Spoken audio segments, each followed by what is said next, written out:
Hello and welcome to our American autopsy. Before we start, a spoiler alert.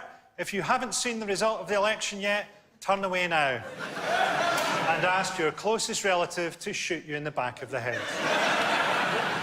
This has been the biggest decision of maybe the last 50 years, maybe since the Second World War.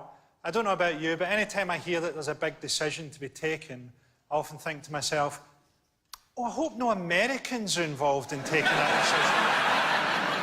I hope no one from a country that made 7 Fast and the Furious movies has any say in this.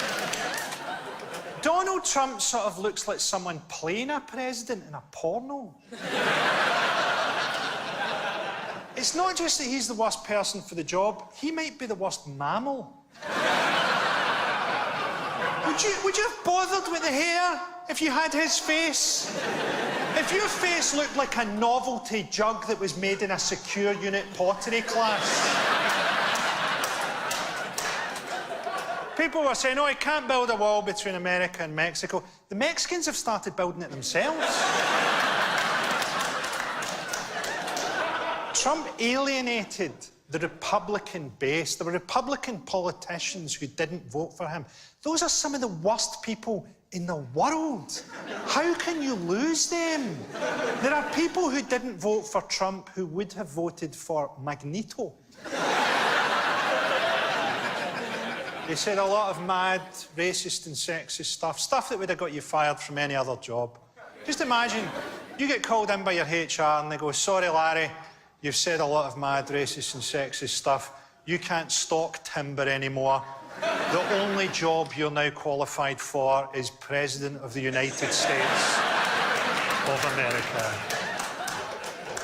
People say, don't they, say, well, Hillary was the best qualified candidate ever. She was Secretary of State, she was First Lady, she was an attorney. That's not the problem. Peter Sutcliffe was an excellent truck driver. It's the attitude. Hillary Clinton, I'm trying to think of something positive to say about her. I suppose, for a granny, she was quite good at email, wasn't she? If my granny had even seen a laptop, she would have tried to toast a sandwich in it. Maybe we just have to accept Americans are irrational. Well, this is a country of people who not only don't have health care, they don't want health care, and they're angry if someone offers them health care. This is a country of people obsessed with their teeth. Obsessed with their teeth, don't care if they live or die.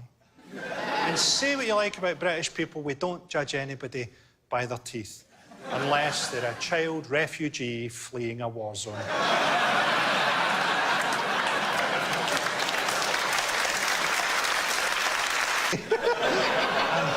And he cheapened Vegas. You know, he ran a casino that lost money in Atlantic City.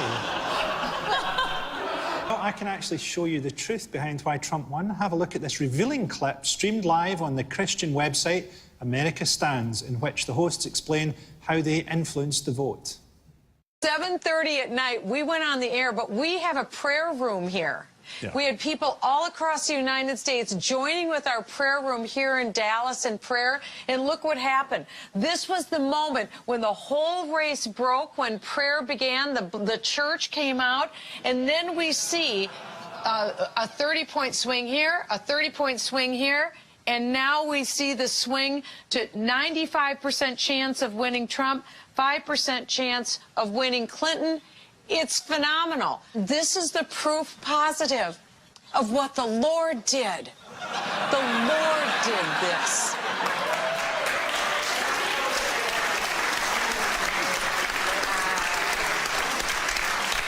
That point in the graph is where they'd counted some of the votes. It wasn't the power of prayer, it's the power of counting. Trump's attitude to women shouldn't have been a surprise. Take a look at this revealing moment on Howard Stern's radio show featuring Trump and his daughter Ivanka. Hey, Howard. Oh, Donald, do you ever discuss sex with your daughter? No. You do not? No. You've never sat And I have a feeling we're not going to hear. Yeah, no. Well, maybe we need to bring this up. Donald, seriously, you know about sexual predators and things like that. Right. I mean... You are one. All right, I was going to say that. But it's true. It's true. And she's like, they know about that time. It is true. I like that she was like, you know, dads, you know, they're always telling bad jokes and getting to the airport early and being sexual predators.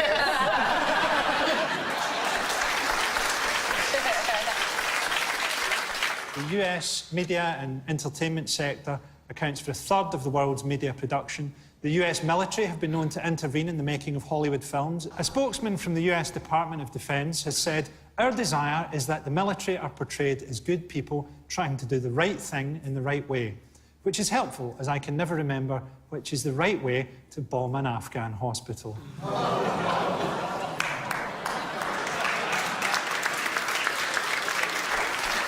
The top 5 highest-grossing movies of 2015 were all American, and what's interesting is that they all depict an escapist fantasy.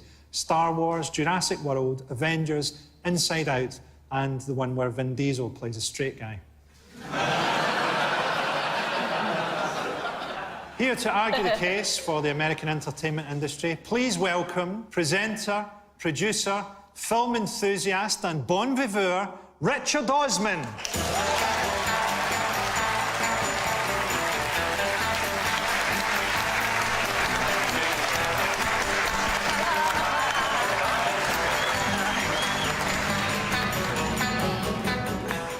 Hey, Frankie.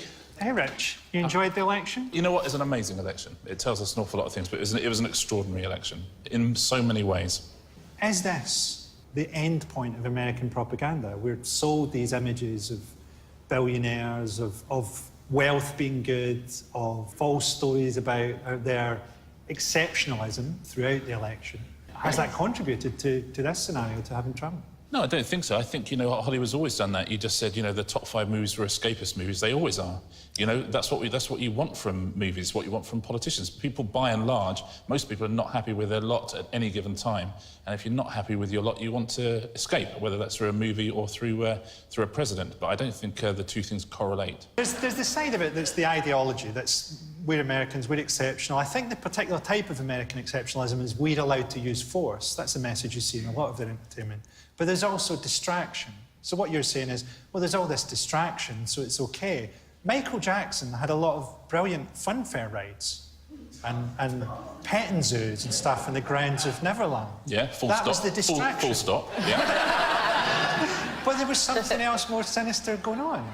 And, yes. you know, and with America, we have the same thing. We have this, yeah, you can look over here, there's some great movies from Pixar, but at the same time, when it comes down to it, when we depict the military, or even just in our news, we're presenting an ideology that says that we're exceptional and we're allowed to do what we like. Yeah, a bit, but I would say we'd be an awful lot worse off if it wasn't for the American entertainment industry. I suspect some of the stuff, you know... Oh, we'd be watching British movies. Exactly. For a start. My daughter watches Netflix and she just goes, when we're choosing something, she goes, British!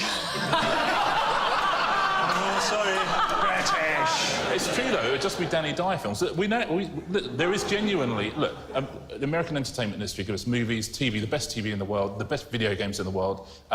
You know, the one place that Hollywood doesn't really have its tentacles, this is what it'd be like if you didn't have the entertainment industry, is YouTube.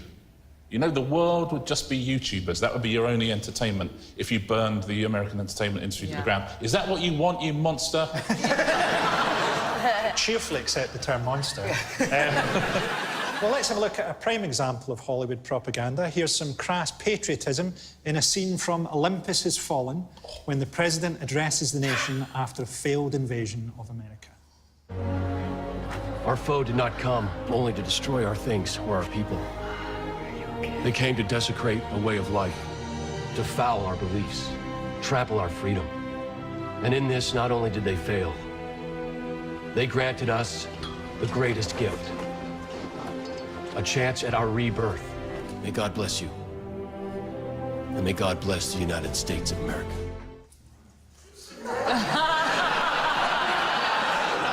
Jared Butler.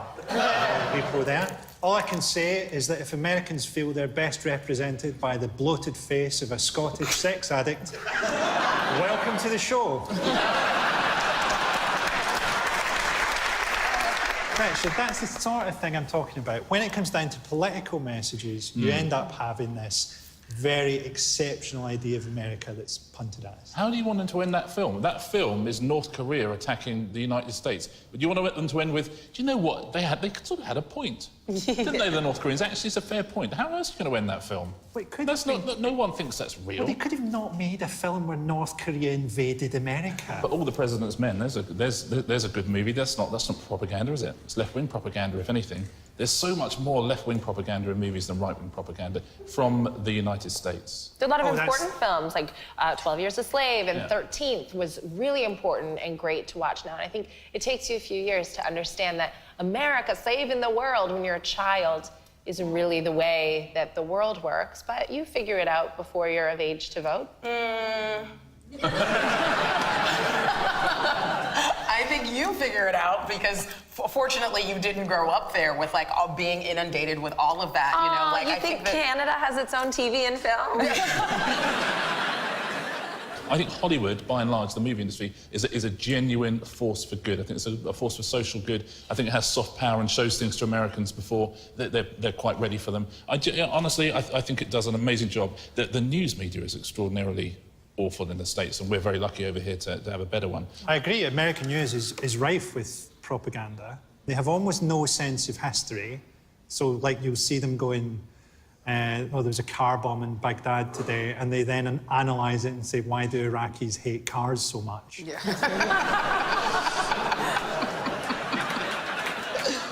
The American media spends so much time telling the nation to be scared, it's hardly surprising they're all armed. Take a look at these crazed moments from TV show American Guns. On this season of American Guns. We build guns for men in America. What do you say we make some big loud noises with this gun? Let's do it.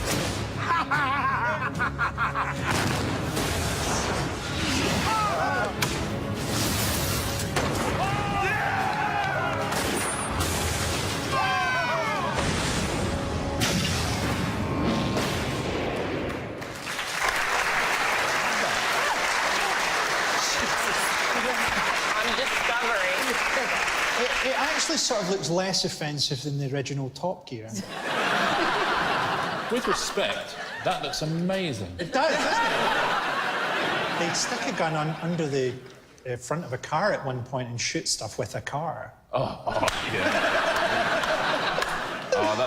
The motion has failed. The American gun lobby are so fixated on their right to bear arms that they come up with solutions to problems you didn't know existed. Take a look at this jaw-dropping lo-fi advert featuring an ingenious invention. What if when you woke up, the intruders were already in your room? At that point, reaching for a firearm may tip off the intruder where your gun is and get you killed. There is a solution, the patent-pending gun bed. The gun bed is quite possibly the biggest breakthrough in home defense since the invention of the firearm.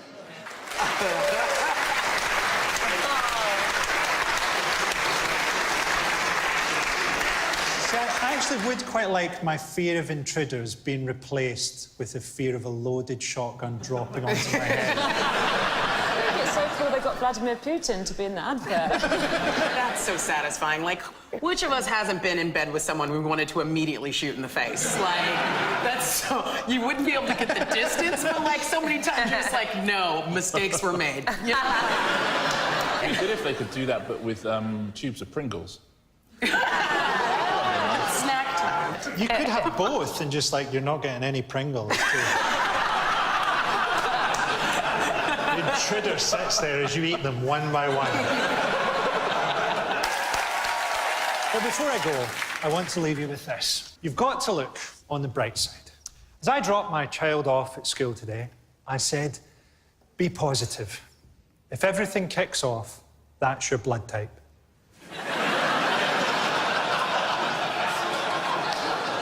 David Bowie was great at predicting future trends, wasn't he? Always seemed to know what was going to be fashionable next. He had an unfailing sense of what the future would be like. And that is why this year he chose to die. David Bowie willed himself to die like a dolphin. Our civilization is coming to an end, not at some theoretical point in the future, but soon.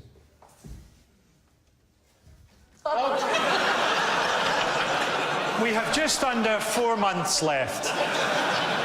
The death throes of humanity will be a carnival of indescribable horror, which I will now describe. Anyway, I'm sorry that I won't be with you for the coming struggle. In these final moments of existence, I'm afraid I have better things to do than try to amuse strangers. Goodbye.